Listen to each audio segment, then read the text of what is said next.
So what is D&D? D&D stands for Dungeons and Dragons. It's just a kind of blanket term for tabletop role-playing games, where you sit down with a group of your friends at a table, bust out the drinks, the food, and you tell a collaborative story together. One person is kind of the officiator or the judge or the DM, and that person is the one who kind of drives the story forward, gives you problems and situations which you have to conquer. Those players have to do that.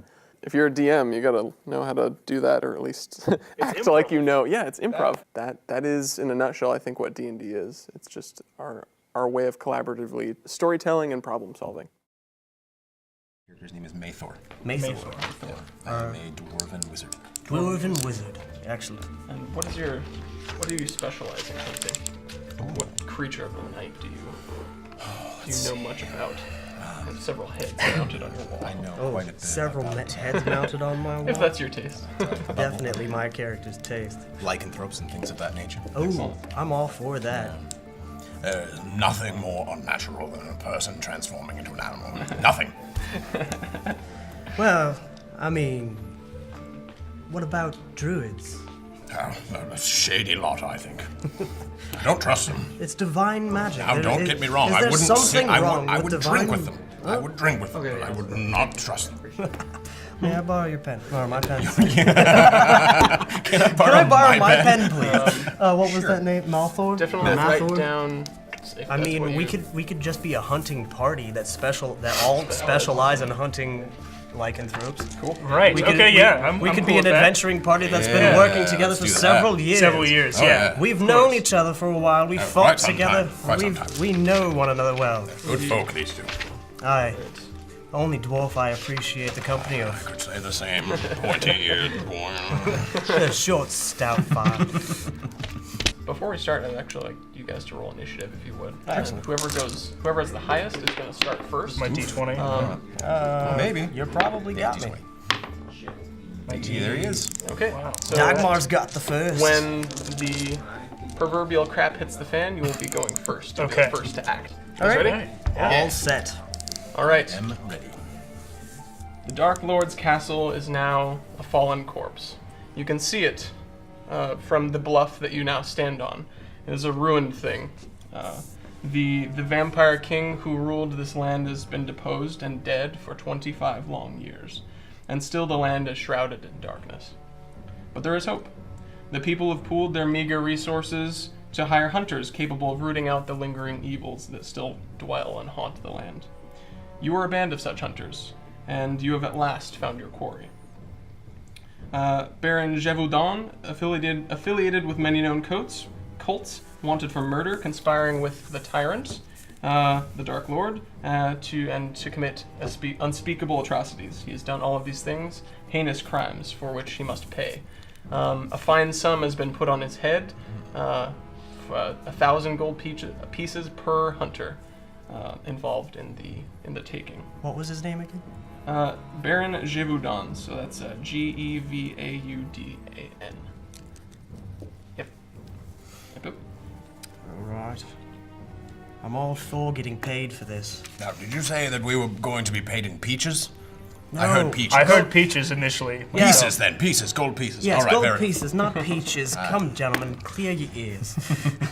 The peaches have a pretty high markup. Around. Yeah, they do. Well, turn a profit with it is that. rather a barren land. Yeah. You could probably, well, especially golden peaches. I'm sure that would fetch a pretty penny. Indeed. So, we've found our quarry. So you have found your quarry. After tracking him through the forest for many days, you have ascended to what appears to be his stronghold, his keep, his personal residence. And you have entered the residence, dealt with the guards swiftly, without mercy, as you gave them the chance, but they tried to stop you, and you took them down. You continued on upwards to the spire and his personal study, where he seems to have fled. Before you is a set of double doors banded in iron with a falling star motif on the woodwork. What would you like to do? Could I check the door to see if it's locked? Okay, go ahead and roll a d20, and Go ahead and add a +2 to that. So a total of 13. Be careful, Bale. You know these doors are notorious for being trapped. Well, that's what I was checking for, in a way. So 13, you know the doors are locked, most likely, yes. Well, does anybody have a way? Oh, I think Dagmar. I think Maybe I you can can bust take care down of the door. this. Yeah. Smash the door, friend. Oh, Alright. if you must break the door down, I suppose. I mean, I could This unlock one- it as easily as breathing, but go ahead and break the door then. This couldn't possibly set off a trap if I was to try busting down this door. I'm going to sit back and think for a moment and say, no, not quite, no. Okay. Of course not. There is No, no such not at thing all. as traps in terrible places such as Well, this. we've never encountered any kind of trap attached to a door. So. Not doors. No, certainly no. not. Yes. Chests, bear traps, of course, but doors, never. Well, bear traps, I mean, that's right in the name. right, Right, exactly. right. That's a dead giveaway. Exactly. The trap, Absolutely. the trap is the trap, yeah. Yes. Exactly. Okay. So what do you wish to do? Well, I think I'll take. Well, see, my axe has an axe on each end, so I can't use a blunt end of the axe. Oh no. Unless I was perhaps to have a blunt end of the axe conjured for me in lieu of If one that of is the what axes. you like, yes. Okay, well, I Or think you that could was... give it the old here's Johnny. Oh, yes, okay. So how about we just try to chop down this door? Chop down. Can I do that? Can I Yes. try that? All right. Okay, go ahead and roll your Take- d20. Okay. That's, Oh. that's Alright. a little dismal. Okay. But no matter, you take your axe, heft it, and whoof! With a mighty swing, you put it through the door. Alright. It's going to take several more strikes in order to break down the door. Okay. However, as you pull your axe out the door, an unseen wind flashes behind you and pushes the door open Oh. as you hear the locking mechanism undo itself.